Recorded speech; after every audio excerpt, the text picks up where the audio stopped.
Bismillahirrahmanirrahim. Assalamualaikum warahmatullahi wabarakatuh.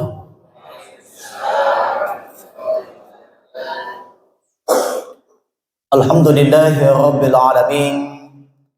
Hamdan syakirin, hamdan na'imin, hamdan yu'afi ni'mahu wa yukafi mazidah. Ya Rabbana lakal hamdu kama yanbaghi li jalali wajhikal karim al-'azim wa sultanik. Asyhadu an la ilaha illallah wahdahu la syarika lah wa asyhadu anna Muhammadan abduhu wa rasuluhu la nabiyya ba'dah. Allahumma salli wa sallim ala habibina wa syafi'ina wa maulana Muhammad khatamil anbiya'i wal mursalin wa ala alihi wa sahbihi wa man tabi'ahum bi ihsan ila yaumiddin, amma ba'd. Faqad qala Allah ta'ala fil Qur'anil Karim wa huwa asdaqul qailin. A'udzu billahi minasy syaithanir rajim. Bismillahirrahmanirrahim. Mathalul ladzina yunfikuna amwalahum fi sabilillahi kamathali habbatin ambatat sab'a sanabila fi kulli sunbulatin mi'atu habbah. Wallahu yudha'ifu liman yasha' wallahu wasi'un 'alim. Shadaqallahul 'azim wa ballagha rasulul karim wa nahnu 'ala dzalika minasy syahidin wasyakirin. Walhamdulillahi rabbil alamin. Yang saya hormati dan saya muliakan Pak Ketua dan seluruh pengurus Masjid Al-Kausar. Kami hormati para guru kami, sahabat dari Ribas yang alhamdulillah yang menyempatkan hadir pada subuh hari ini. Alhamdulillah, puji syukur kita panjatkan kehadirat Allah Subhanahu wa taala atas segala limpahan rahmat yang diberikan Allah kepada kita. Dialah Allah yang Maha Rahman, Maha Rahim, Maha Pengasih, tidak pilih kasih, Maha Penyayang, tidak pandang sayang. Dialah Allah yang telah memberikan kita apa yang ada di dunia ini, dan tentunya kita manfaatkan apa yang diberikan Allah kepada kita. Kemudian perbanyak bersolawat kepada baginda Rasulullah Muhammad sallallahu alaihi wasallam, di mana baginda Rasulullah Muhammad sallallahu alaihi wasallam adalah manusia yang paling istimewa, manusia yang paling mulia.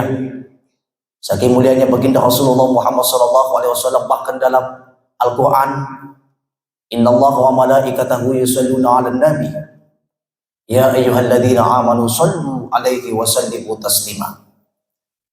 Innallaha, sesungguhnya Allah, jadi Allah dulu, wa malaikatahu, kemudian malaikat-malaikatnya, yusholluna 'alan nabi, bersalawat kepada Nabi. Allahu akbar. Bahkan Allah dan malaikatnya pun ikut bersalawat kepada baginda Rasulullah Muhammad sallallahu alaihi wasallam.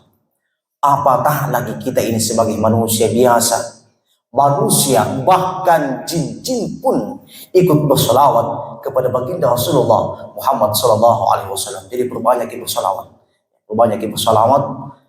Ayo kita sama-sama bersalawat dulu. Semoga insyaallah Rasulullah hadir dengan cahayanya, dan insya Allah kelak nanti di hari kemudian kita akan dipertemukan baginda Rasulullah Muhammad sallallahu alaihi wasallam, dan insya Allah akan mendapatkan syafaatnya, pertolongannya di hari kemudian kelak. Amin, amin ya rabbal alamin. Ayo, sallallahu ala Muhammad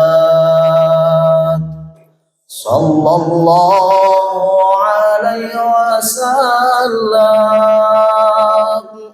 Sallallahu ala Muhammad sallallahu alaihi wasallam. Sekali lagi, sallallahu ala Muhammad sallallahu alaihi wasallam. Sallallahu ala Muhammad sallallahu alaihi wasallam. Allahumma shalli wa sallim wa barik alaihi.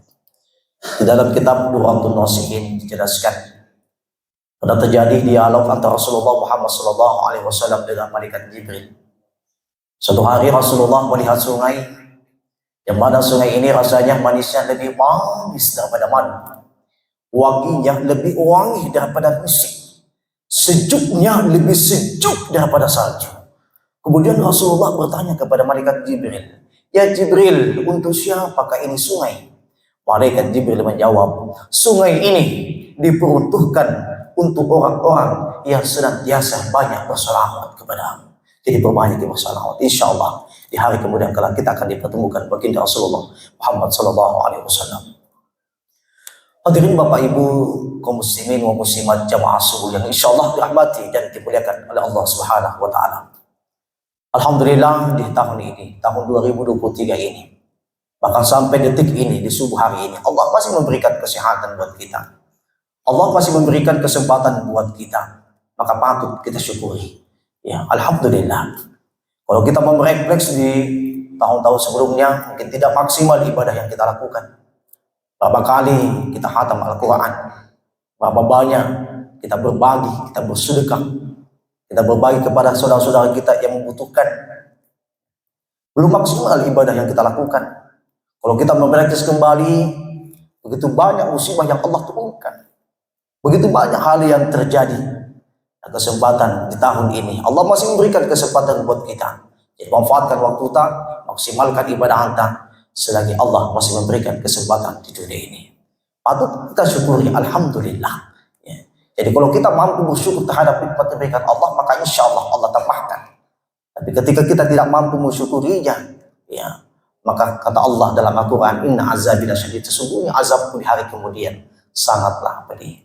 Artinya Bapak Ibu yang dirahmati Allah, salah satu yang patut kita syukuri atas nikmat yang diberikan Allah kepada kita, yakni ya berbanyak bersedekah.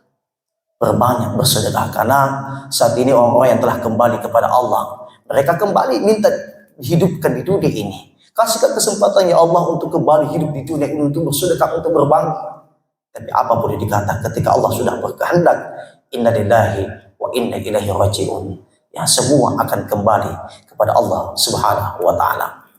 Perlu kita pahami bersama bahwa harta yang kita punya itu hanya titipan Allah.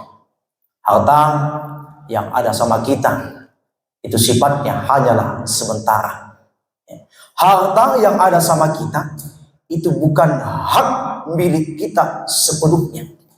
Nah, di situ ada hak orang lain yang harus kita keluarkan. Misalnya, kita berikan alat sholat kepada anak santri yang kurang mampu. Ya, karena banyak juga itu pesantren yang gratiskan santrinya karena kurang mampu. Ya, termasuk ada beberapa pondok pesantren yang ada di Kota Makassar yang melihat karena kondisi akhirnya digratiskan. Alhamdulillah banyak juga donatur. Ya. Bahkan ada yang pernah bertemu dengan kami, dia sampaikan begini, "Ustaz, saya punya harta lebih, alhamdulillah. Istri saya sudah berpulang ke rahmatullah. Anak-anakku berhasil ini semua. Tapi bingung mau kemanakan harta." Jadi saya bilang, masukkan ke pondok-pondok.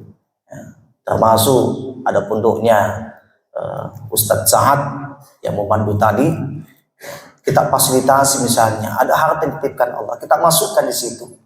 Setiap saat dipakai itu untuk memfasilitasi anak santri selagi tempat itu dimanfaatkan, ya, selagi Ibnu Qayyum ini Matahfiz ini dimanfaatkan, maka meskipun nantinya kelak kita sudah berada di alam kubur, pahala itu akan terus mengalir. Ya. Termasuk yayasan yang kami dirikan, Yayasan Al-Hikam Al-Wasatiyah Indonesia, ada rezeki dititipkan Allah, kita masukkan di situ. Ya, meskipun nantinya kita sudah berada di alam kubur, tetapi tempat itu terus dimanfaatkan, pahalanya akan terus mengalir. Ya. Termasuk ketika kita memberikan fasilitas kepada anak yatim. Nah, selama fasilitas itu dimanfaatkan, ya, maka pahala itu akan terus mengalir. Subhanallah. Dan termasuk ini masjid Al-Kautsar. Masya Allah, enaknya beribadah ini di masjid. Di mana-mana ada pendingin. Aslinya tidak tahu berapa, aslinya Allah Akbar. Tadi baru itu masuk, itu tenggelam di kaki di karpetnya. Masya Allah, enaknya beribadah di masjid. Berapapun nominalnya sumbangan yang masuk di masjid ini, tapi tentunya lebih banyak, lebih bagus. Apalagi kalau jadi donatur tetap. Sumbang kata yang masuk di masjid ini dibelikan fasilitas yang ada. Setiap saat dipakai sholat berjamaah, dipakai mengaji, dipakai majelis taklim, dipakai kegiatan keagamaan. Meskipun nantinya kelak kita sudah berada di alam kubur, meskipun nantinya kita kelak sudah meninggal dunia, sudah berada di alam kubur, tetapi masjid yang kita bangun ini terus dimanfaatkan, maka pahala itu akan terus mengalir. Subhanallah. Inilah yang dimaksud dengan amal jariah. Ya. Meskipun kelak nantinya kita sudah berada di alam kubur selama tempat ini dimanfaatkan, pahalanya akan terus mengalir. Allahu Akbar. Ini dari yang maksud dengan amal jariah. Muncul pertanyaan, sama tidak matematikanya Allah dengan matematikanya manusia? Ya. Kalau mahasiswaku di kampus kutanya begitu, ada yang jawab begini, Pak, kalau matematikanya manusia, ya, tapi ini manusia lain dari yang lain. 1 ditambah 1 sama dengan 5. Saya bilang, kenapa bilang begitu? Karena aku bilang, memang itu tadi manusia lain dari yang lain. Sudah ada mi gajinya, ada mi honornya, ada mi upahnya. Nah, ambil warna orang. Contohnya menurutnya, korupsi be. Menurutnya ini mahasiswa. Tapi yang namanya matematika manusia, ilmu pasti, ilmu sakta. Ya, tidak bisa diganggu-gugat. Tidak bisa diganggu-gugat. Ya. Kalau dikatakan 1 ditambah 1 sama dengan, kenapa dong kamu? Ulangi. Kalau matematikanya manusia, 1 ditambah 1 sama dengan 1 dikurang 1 sama dengan, ada jawab ke 1. Kalau anak-anak yang menjawab 1, ku maklumi. Kenapa? Pertama ke anak-anak. Yang kedua, kemarin PPKM 2 tahun, hampir 3 tahun. Belajarnya dari rumah. Yang kerjakan GPR-nya adalah mama. Nah, kebetulan ku tahu kita guru kan. Itu biasa kalau ku periksa pekerjaannya anak-anak. Dia gambar anak tulisannya. Padahal kemarin waktu offline, ku tahu persis tulisannya. Lengkapnya lagi jawabannya. Saya cek di Google, persis sama. Padahal ada buku LKS-nya tidak sama. Allahu Akbar. Jadi kalau anak-anak yang menjawab begitu dimaklumi. Tapi alhamdulillah, anak-anak kan sudah mulai masuk sekolah. Mudah-mudahan pandemi ini betul-betul sudah hilang sama sekali. Dan alhamdulillah, ini kan sudah dicabut oleh Bapak Presiden Republik Indonesia. Mudah-mudahan tidak ada lagi penghalang anak-anak tidak masuk sekolah. Amin ya rabbal alamin. Saya kembali ke matematika manusia. Matematika manusia, ilmu pasti, ilmu sakta, tidak bisa diganggu-gugat. Ya. Tapi matematikanya Allah berbeda. Kalau matematikanya Allah, 1 dikurang 1 sama dengan 700. Tak bangkai pun di belakang. Saya bilang kabang ini ustaz pakana-kana, tapi bisa saya buktikan. Memang kalau mau dipikir tidak rasional, dari mana dapat? Tapi bisa kita buktikan. Kita buka dalam Al-Quran surah Al-Baqarah ayat 261. Di situ Allah Subhanahu wa taala berfirman, "Matsalul ladzina yunfikuna amwalahum fi sabilillahi kamatsali habbatin ambatat sab'a sana bila fi kulli sunbulatin mi'atu habba wallahu yudha'ifu liman yasha wallahu wasi'un alim." Perumpamaan orang yang membelanjakan hartanya di jalan Allah seperti sebutir benih yang ditanam, kemudian dia tumbuh menjadi 7 tangkai. Fi kulli sunbulatin mi'atu habba, setiap tangkai yang 7 ini 100 buah, 700. Wallahu yudha'ifu liman yasha, dan Allah akan memberikan ganjaran di banyak yang Allah kehendaki. Wallahu wasi'un alim, sesungguhnya Allah maha luas karunia-Nya lagi maha mengetahui. Allahu Akbar, bijaksananya Allah. Orang yang keluarkan harta di jalan Allah, Allah tambahkan nilainya. Seperti tadi, sebutir benih yang ditanam tumbuh bertangkai-tangkai, setiap tangkai berbuah-buah. Allahu Akbar, bijaksananya Allah. Jadi yang perbanyak bersedekah, keluarkan harta yang dititipkan Allah kepada kita. karena boleh jadi harta itu membawa kita ke surganya Allah, dan boleh jadi harta itu membawa kita ke nerakanya Allah, tergantung bagaimana kita manfaatkan kita punya harta. Hadirin Bapak Ibu kaum muslimin wa muslimat jamaah subuh yang insyaallah dirahmati Allah Subhanahu wa taala, ini saja yang sempat kami sampaikan. Terima kasih atas segala perhatian, insyaallah disempurnakan oleh Bunda Ustaz Salahuddin Rahman Al-Ayubi SPD. Padanya al-an falyatafaddal mashkura. Sekian, akhir kalam, wallahu musta'an wa litiklan, wallahu muwaffiq ila aqwamit thariq. Wassalamualaikum warahmatullahi wabarakatuh.